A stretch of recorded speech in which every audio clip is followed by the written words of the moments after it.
Well, this next segment will be a little bit different today. Now, instead of our usual variety of stories, we'll be bringing you a feature presentation of one of the biggest stories of 2015 that even made it into the YCN Year in Review. Now, the story is the controversial West Bowl expansion at Mount Sunapee Resort in Newberry, which has garnered both overwhelming support and opposition from state officials, mountain representatives, and residents. Now, this morning at 10 a.m. at the Newberry town offices, Commissioner Rose of the New Hampshire Department of Resources and Economic Development, or known as DRED, presented the final plans for the expansion, set to go in front of the Governor's Council on March 23rd, next Wednesday.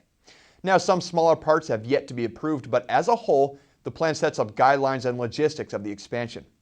Members of the public attended this morning's presentation, but were not allowed to comment, as it was not a public hearing, which had already taken place back in 2015 on multiple counts. Let's take a look. I am pleased to approve the revised 2016-2020 MDP-EMP. However, as part of this process, there are components of this plan that require the approval of the Governor and Executive Council. I had submitted an item for consideration at the March 23rd, 2016 Governor and Council meeting. This requested action is in the form of a lease amendment, which is necessary for the West Bowl expansion project to proceed. I know the Governor and Executive Council will be reviewing the documents in the days ahead, and I look forward to sharing the details of the plan and answering any questions that they may have.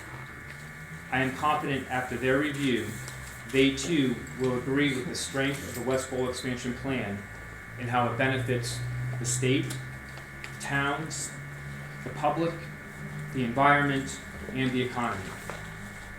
The management of public lands needs to be open, transparent, and holistic. The benefit of any one project needs to be evaluated from the perspective of how it serves the public good. Today's final decision is a balanced approach to the future of Mount Sunapee State Park, reflecting extensive public input, the history of the park, and careful consideration of the mission of our agency. The revised MDP-EMP will bring great benefit to the Sunapee region and to the state of New Hampshire. Thank you. We're very pleased with the Commissioner's decision. It was an exhaustive process where we took into account many public comments and concerns about the plan. We revised our plan along the way to reflect concerns that were raised, and we believe the Commissioner has found a very balanced approach between conservation, recreation, Mount Sunapee's competitive future, and economic vitality in the Sunapee region.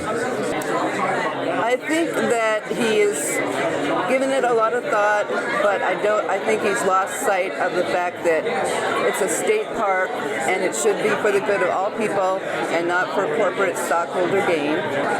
I think it was positive that he is doing less impact on Polygon D, which is the exemplary natural forest, but by having the chairlift line still go right through that Polygon D, it's going to fragment it and it can do just as much damage. So I think that mitigation is not really a good one. Well, I think it's wonderful. It's been a long time coming. I think that there's the amount of work that Commissioner Rose has done to really provide such a comprehensive plan like this took a very long time. We're wondering if this was going to come to fruition with the time that it took, but to be able to produce a well-balanced plan like he has, and with the cooperation of Mount Sunapee Resort, to work hand in hand with being able to provide really the best expansion program possible considering the economic impact.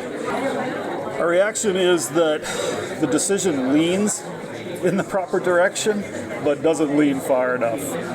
We're pleased to see reduced impacts to the exemplary natural community that is located in the path of the proposed development. Unfortunately, the plan still allows for the major lift line to cut right through the heart of that community. And that community, as recognized by DRED's own Natural Heritage Bureau, is protected by the New Hampshire Native Plant Protection Act, RSA 217-A. A big development in this area will completely change the whole community and and the rural nature of this area.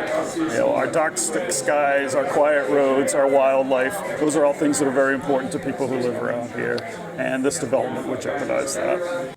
Now, if officially approved by the governor and council, the plan would not start anytime soon, as an environmental study still needs to be conducted, and concerned residents may continue to fight the development. Now, as we have for all of 2015 and into this year, YCN will continue to follow the story as it develops. If you would like to see more before the March 23rd Governor and Council meeting from this morning's presentation, we will be airing a half-hour special of this morning's presentation, so join us at 7:30 and 9:30 p.m. on Monday and 8 p.m. on Tuesday for more.